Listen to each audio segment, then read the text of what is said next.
Hello and welcome to your literary program, The Book with Susie on the CRTV News.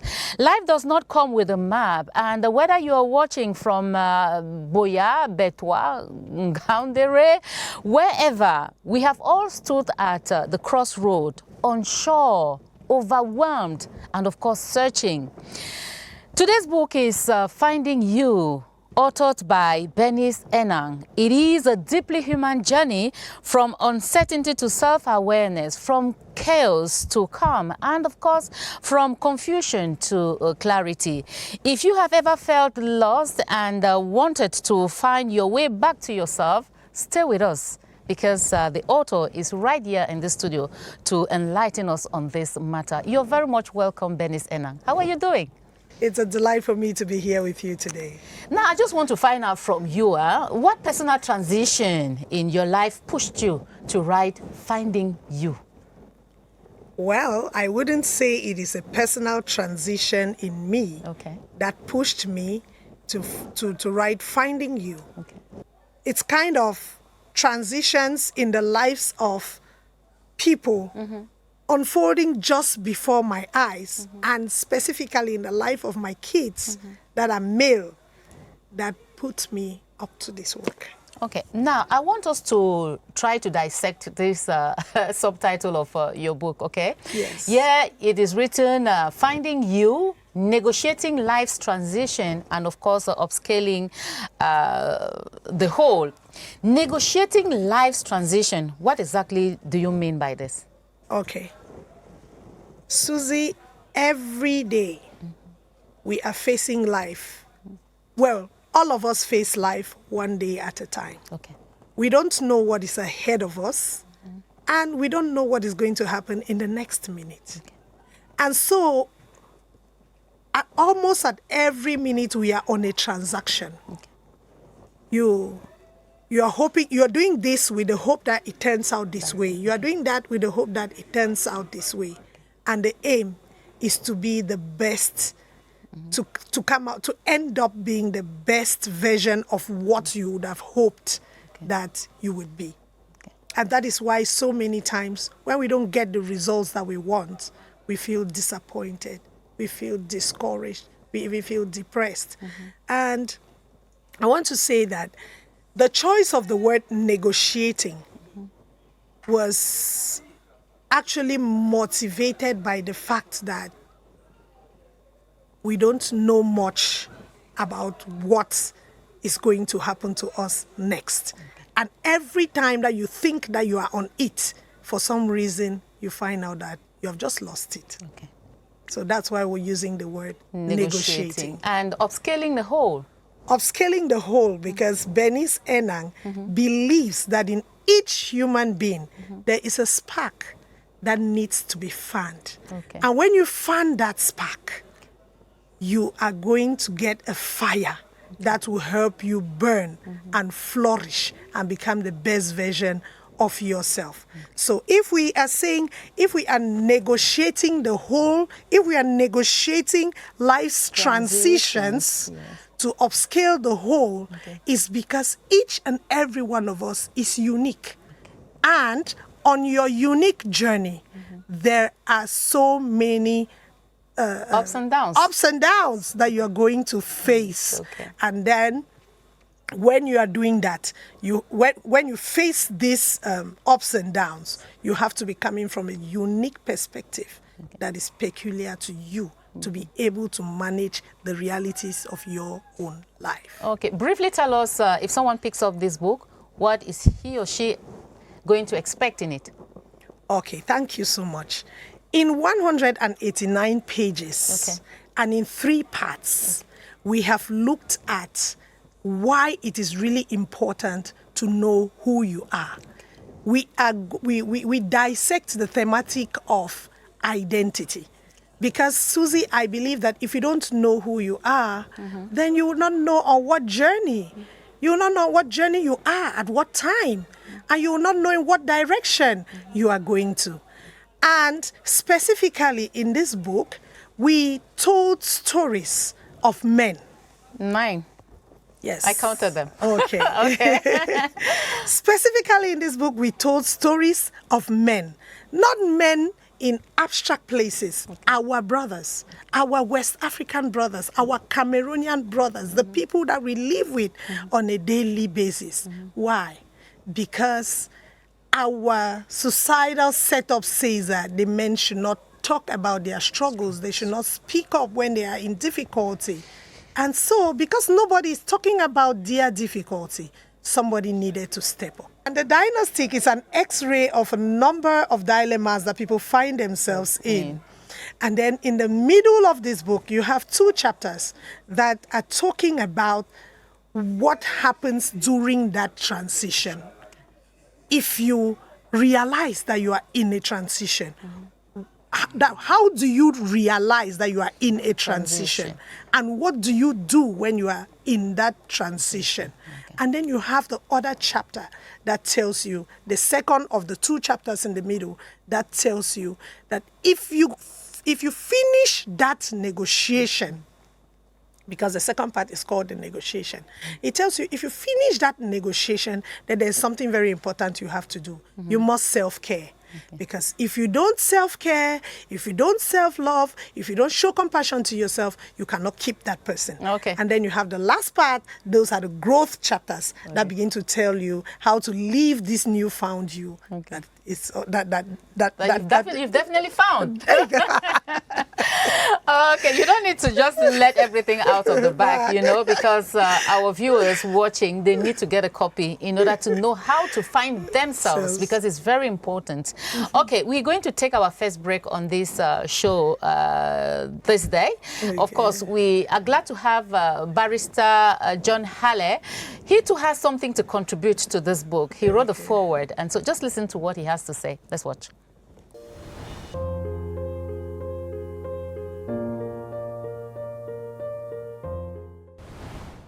I think Finding You is not just a book to be read. It's a blueprint to be lived. The most compelling reason to read this book is its groundbreaking focus on men's mental health, specifically within the African cultural context.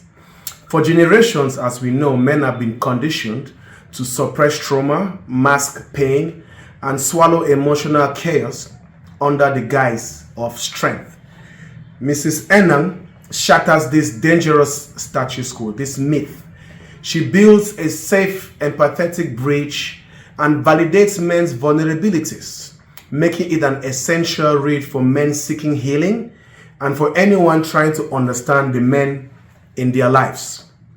Particularly as an African man, Finding You touches deeply and resonates with me, having grown up in African society and having seen and experienced some of these challenges in the workplace, in the societal sphere, you know, in the family context. I think Finding You provides basically deeply entrenched cultural insights on some of these taboos, and it also delves on clinical expertise and practical wisdom which men at crossroads can rely on in order to validate themselves and understand their purpose and the objectives in their lives. So, ladies and gents, I think Finding You, apart from the exquisite writing, is so mentally rewarding, contextually enriching, and I will recommend this not just for the African man, for any man or for anyone trying to understand the men in their lives. And to my dear sister, I can only commend you, encourage you. May your ink never run dry. May the good Lord protect, guide, and continue to inspire you to come up with such wonderful literary pieces. Thank you once more for enriching me, and shalom.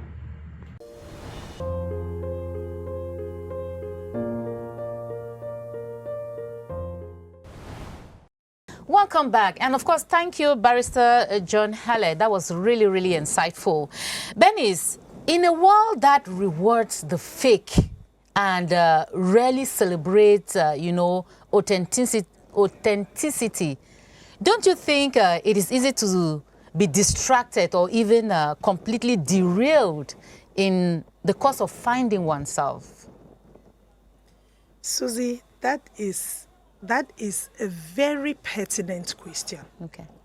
And I want you to know that it is precisely one of the biggest reasons why we need to find ourselves. We are in a world where we are rewarded so fast for everything. Everything, you can get everything in the twinkle of an eye, in the split of the moment, you can get exactly what you want. Okay. But the truth is, you cannot go with the moving train just the way it is. If you have to be you. Okay. I'm a Christian and I believe that I was created for a purpose. And if I have to walk within my purpose, I cannot be following every new trend that comes up and every new train that is moving in a direction that seems to be the one that is mine. Okay. So, bottom line is, this is the time. It is even more pressing today than it was yesterday to find yourself, because you must know who you are in order to become the best of you, the yes, best version of best yourself. version of yourself that will achieve that purpose for which you were created. Okay, now I want to find myself practically. How do I start? From my practice as a counselor and as a human development expert, you would have to do the inner work, what we call the inner work. The inner work begins with retrospection. Okay. While you're doing the retrospection, there's a lot of revisiting where you're coming from. Okay. And then, at a certain point, you find, well, I would say that you find yourself in a moment of epiphany where you just realize that this is where I am strongest. And then that is a place from which you have to start moving, because there's some energy that you find inside there. Well, it's a whole practice on its own, and you can be accompanied through it. So, but the bottom line is, you must do the inner work. And the inner work starts with introspection, retrospection, and then living in the moment. So you'll be moving from, where am I coming from? And you sit down and you reflect on what is happening to me now. And then from there, you move on with what you have found out. Let me give you a simple example of Ebang in this book. Okay. Ebang finds himself at the crossroads. Okay. He has been looking for a job. Okay. He has done everything for livelihood, to be able to be able to fend for himself and for his family. And then he gets to the point where he sees that everything that he is putting in doesn't seem to be working. What does Ebang do? He packs up his bags from the city. He goes back to the village in his father's house. And he doesn't spend time to even explain. Well, he tries not to explain too much about what he's actually going through, because at that point, he doesn't know what he's going through. Yes. But he sits down quietly and he replays in his mind all what he has been going through in the last, within the last few months of his life. In the city? In the city, yes. And then, right there in that moment, he is able to realize that he has been lost, because he was following too many paths and he didn't really know which one to take. Okay. So that is the time when he is negotiating. Okay. And then one word from his mother brings him back. And then he makes up his mind and says, I will have to choose one path. And it will have to be the path that is most comfortable for me. Okay.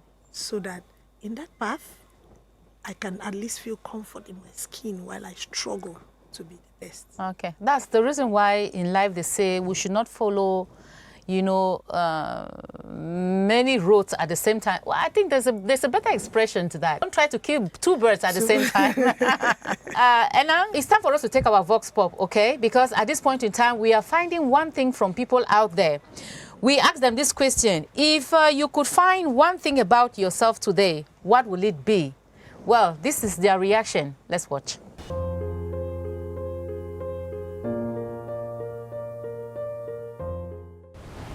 That would be knowing my greatest fear, because I'm someone that I am very emotional, and I'm usually so scared taking new measures. So if I know my greatest fear, I'll be able to walk towards that angle and to achieve my goal. I think that's going to be my pushfulness, because if I could know how much I can push forward, then that's going to be something very good for me, because I'm someone who is very creative, and I don't know the level of which I am that creative, but if I can know that, then that's going to be great for me, because it's going to take me to where I really want to be. To be honest, I've never asked myself the question. Never. I think it will inspire me to think about it and maybe give you a response in future.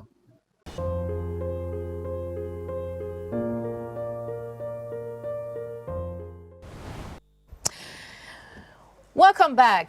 Thank you. And if I could ask you that question as well, what would you say? That is, if you could find one thing about yourself today, what will it be? What will you tell me briefly? One thing about yourself. My unique reason for being here. Okay. Your unique reason for being here. Till now, you've not found it. I have found it. Okay. And that's why I had to share my experience. Okay. Well, I am a voice for masculinity, for authentic masculinity. okay. Most people try to get through transitions, right? Yes. What is the difference between just surviving a transition versus negotiating it well? Okay. Thank you very much. Most of the time, we survive transitions because we are not able to even understand the emotions that come with the transitions. Okay. So the difference would be somebody who is going through a transition but who understands exactly what is happening to him, and one who has not even understood that he is in a transition. So you see, from my practice, what I would say is somebody who actually negotiates a transition is one who has understood that he must be on this journey on his terms, and he is doing that negotiation with the understanding of the different types of emotions that he goes through at every stage. Susie, it's very important to know your emotional alphabet, because that is what will help you to do the negotiation best. Okay, so now what is the biggest lie, you know, that people believe about themselves during transitions, and how does finding you correct it? So I think the biggest lie is for somebody to think that someone else will have to do the work that they are supposed to do. When you find yourself at crossroads, no one else can do that work for you. It's you that's supposed to do that work. So in finding you, what we are saying is you have to take that journey. And finding you is a journey. It's not a specific, it's not like you have gotten to the end of the road that you are sure that this is it, because as the days are going by, there are so many other things to find about yourself. So if you are at the crossroads or you are in a transition, you should be ready to do the work. Okay. And not say God is in total control. Yes, don't just say God is in total control and you don't do your part. And you don't do your part. It will not work. It will not work. Okay, time for us to take On the Shelf. We continue to benefit from the expertise of Mabel Foncham, who is a librarian expert. So Mabel, tell us, how can AI tools help librarians manage large collections, cataloging and archiving more efficiently?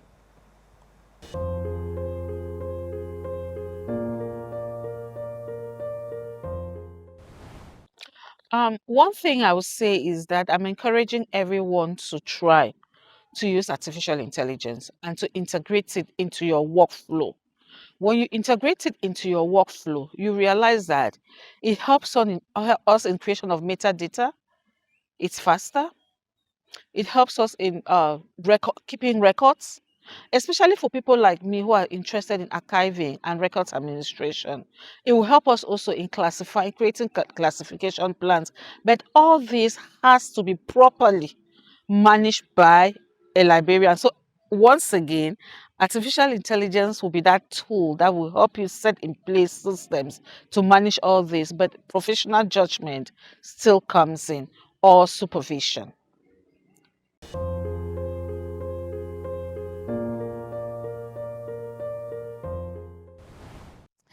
Thank you very much, Mabel Foncham, for your expertise. It's always a delight to have you on this show, because from you we get to learn a lot. And also, I want to say that we are learning a lot from Bernice ENANG, our guest on today's show. She has this book which is currently in the market, Finding You, Negotiating Life's Transitions, Upscaling the Whole. Well, Bernice, after reading Finding You and applying negotiate plus upskill, what 3 words will you want readers to say, about life 6 months after? Thank you, Susie. The first word that I think readers will say automatically is it's whole. Okay. I am whole. Because a person who is whole is able to form a stable family, is able to operate as an effective professional, and is able to lead. And then through whole people, we can form thriving communities. The second word that I think somebody will be happy to say is calmness, or emotionally intelligent, because after you're able to negotiate every transition, well, you're able to negotiate every transition with calmness, because you now know that I am negotiating from my point of uniqueness. Yes. I am walking in my own path, and I'm doing what will suit me best, or what will bring out the best version of me. And then the third thing that I think will come out of somebody who has found themselves is refinement. You're going to find people who walk and express themselves gracefully, who carry the poise of gentlemen and gentlewomen, and that alone can change families, can change workplaces, can change nations, and why not the world? I'm very sure that those who are watching us right now, those who have not yet had their own copies, who want to get a copy for themselves and for family members. So how do they get to you? Well, they can call the number 65007-8429. And this book is on Amazon. You can get it from Seller. We are on Seller. And then in Jolly Books, there's Jolly Books Bookshop at Jouvence. Okay. You can get physical copies from there. I have social media handles. Okay. I am Bernice Enangso on Facebook, or Bank on Facebook. And I am Bernice Enangso on YouTube. Okay. You can find me there. Thank you for sharing knowledge with viewers out there.